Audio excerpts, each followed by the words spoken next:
Hello everyone, welcome to my Dead in the Water guide. I'll be showing you all of the virus sample, breaching charge, breaching container locations, as well as the many lurker spawn locations to watch out for. I'll also be including some tips like best solo and team compositions, holding points of a horde spawns, and more. Now that you know what you're in for, let's drag it up. He's gonna stop his enemies with his dragon power. Dragon teeth, dragon tail, burning dragon fire. Real live wire, American dragon. Dragon up. If you're going solo, one of the best classes for this map is the Dronemaster. There are lots of segments of the map that have landmines and auto turrets, which makes it perfect for the housekeeping ability. The ending defense segment is very large, and the map likes to spawn screamers across the map from where you're fighting the main horde, so keep it down is also a very useful skill. Because the bots all stay close together and relatively close to you, sharing is caring is like having two drones for you. Two notable picks are the Gunslinger and Masking Stim Medic. The Gunslinger with the Adrenaline, Sleight of Hand, and Deep Pocket skill make the flare gun that is guaranteed to spawn at the end a ridiculous good weapon, and the Masking Stim Medic is great for running and easily bringing back up the electric grids that go down in the hospital. As a 4-player squad, a good team composition would be a Masking Stim Medic, 2 Dronemasters, and a Gunslinger. The reason to pick 2 Dronemasters is because both the housekeeping and keep it down abilities are in the same skill column, so one player can't get both. Not to mention, most of the time players can't stick that close to each other like bots because of friendly fire, and one Dronemaster can only produce 2 drones at a time, so the second Dronemaster can cover the rest of the team in drones and make everyone immune to friendly fire with the not on my watch ability. Since everyone will have immunity to friendly fire, the medic doesn't need to take Forgive and Forget and can take In the Zone or Fighting Fit instead to help boost the team's damage. If both of the Dronemasters take the Big 5-0 skill, you'll definitely be able to handle any bulls that come your way. Make sure the 2 Dronemasters know who's picking which ability between housekeeping and keep it down. The Gunslinger provides good consistent damage and makes excellent use of the flare gun. Right off of the bat, we have 2 lurker spawn points as soon as you exit this train. One is in this V-shaped corner and one is on the top of the train on the right. There's another one at the top of this broken train and one behind the bus on the right. To the left there's a burned down bar, there's a possible loot box and equipment charge, as well as the first fire sample spawn point inside of it. The loot box and the equipment charge spawn point is in the left room, and the fire sample is on the room further in. If you ever spawn a horde, this is a good place to hold out, as these zombies have to climb over the windowsills to get to you. Even if bulls get inside, the Dronemasters can just stun them. This map is split into 2 sides, one is open and the other is blocked off at random. We will start on the left side. There is a lurker spawn point behind this tank. There is another one behind this tipped over dumpster on the right.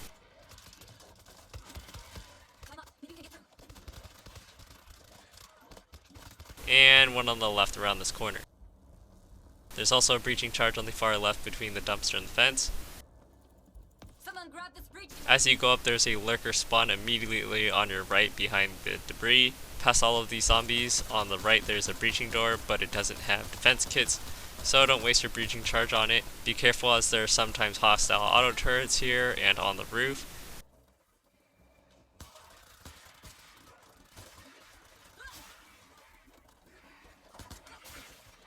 There is a lurker spawn point at the top and the back of the building.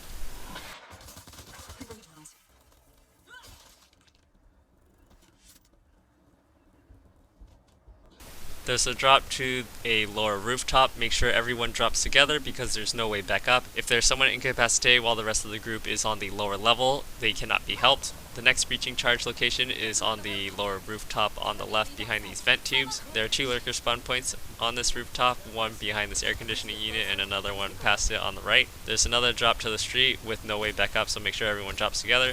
This street is where the 2 paths join back together, so let's take a look at the right side. When going to the right, behind the blue bus, there is a potential spawn point for a lurker, heavy weapon, and a loot box.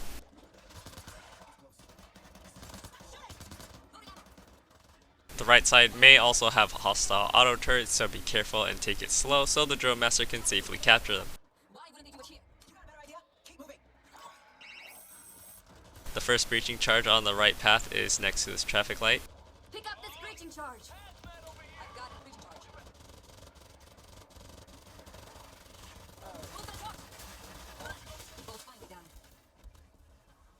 You can safely take this lost auto turret by hiding behind the debris.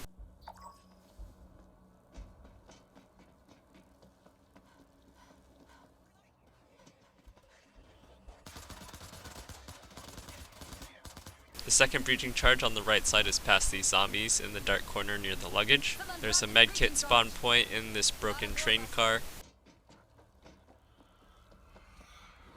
Be careful when climbing up, there's a lurker spawn point right at the top.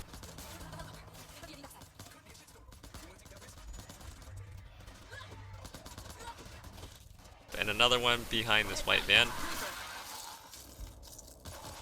Near the red van is a second fire sample location, and across from it is a little restaurant that has a guaranteed medkit spawn and sometimes has a loot box. There's a medkit here. Bomber!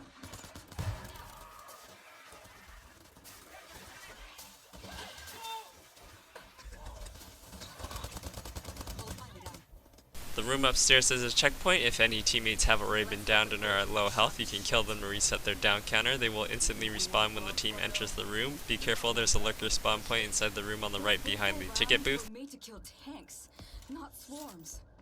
There are 2 more lurker spawn points after you open the gate. One immediately to your right. Couldn't get him off. Thanks. And another one to the left near these boxes. The third breaching charge is on the bridge to the right near the white shipping container. Stay quiet. Pick up this breaching charge. There are either a lot of mines or zombies on the bridge. If there are mines, make sure no zombies trigger the mines. Otherwise, all the zombies below will start to swarm up to you from 2 sides.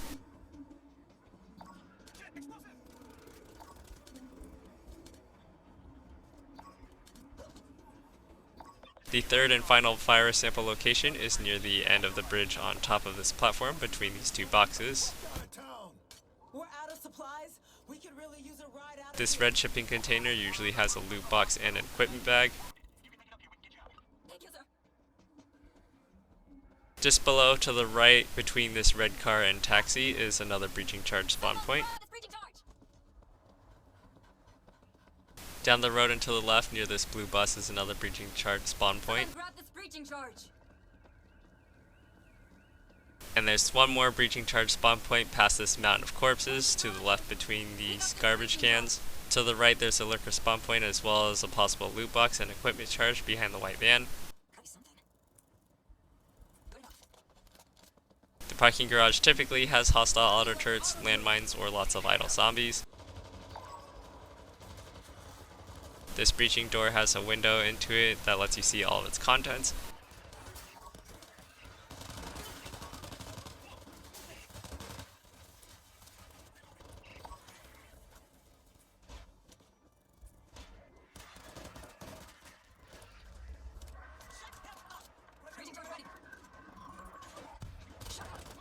You can use these closable doors as good holding points. It also makes it easy to knock down a bomber to get a third virus sample.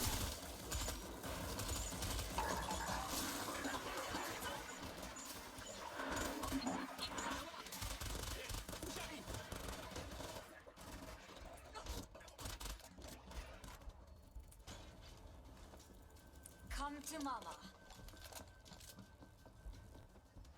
Pick up the basket.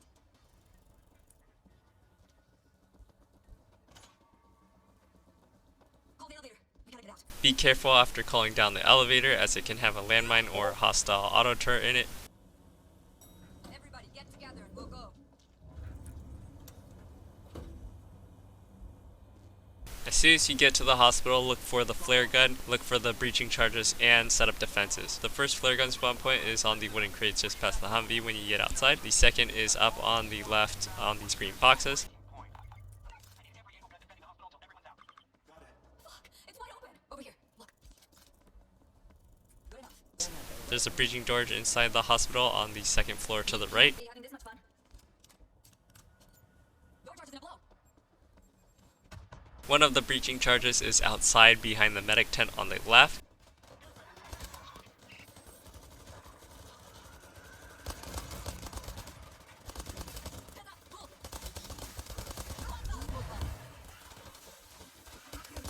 The next 2 breaching containers are on the left side of the map.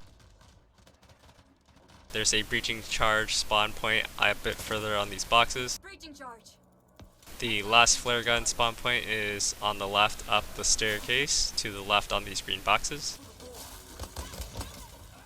There's another breaching charge on the second floor in this room on the right, behind this box. I've got breaching charge. And the last breaching charge is in the left wing, also called the morgue. It's on the left inside the elevator shaft in the corner. Be careful when trying to reset any of the electric grids, as there are lurker spawns inside the rooms near the switches.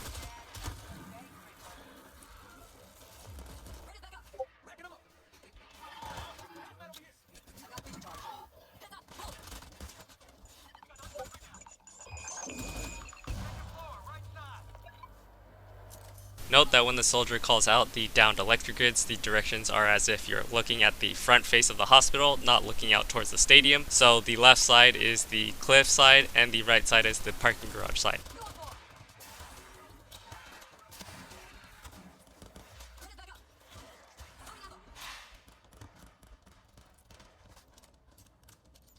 Door charge is gonna blow. Got some defenses. Looks like you can use some help. Appreciate it.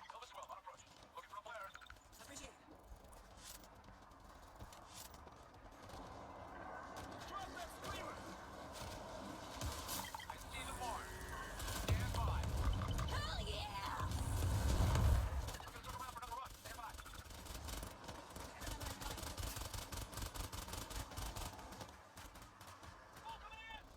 I got some auto turret.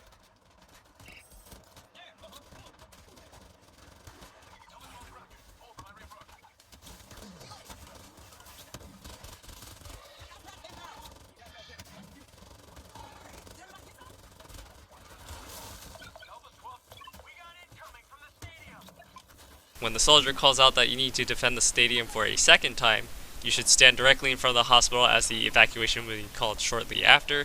Unless an electric grid is down, then you have to go and deal with that first. That's all for this video. If you guys liked it, make sure to leave a like, share, and subscribe. Check out all of my socials and my Discord server. I stream and invite you guys to play and chat with me. Since my last video, we hit over 1,000 subscribers. I'll be doing a Grimsoul giveaway soon. If you guys don't know what that is, it's a medieval survival themed mobile game. There's a link in the description to download it. Thank you all so much for your love and support. I love you all so much, and I'll see you in the next one.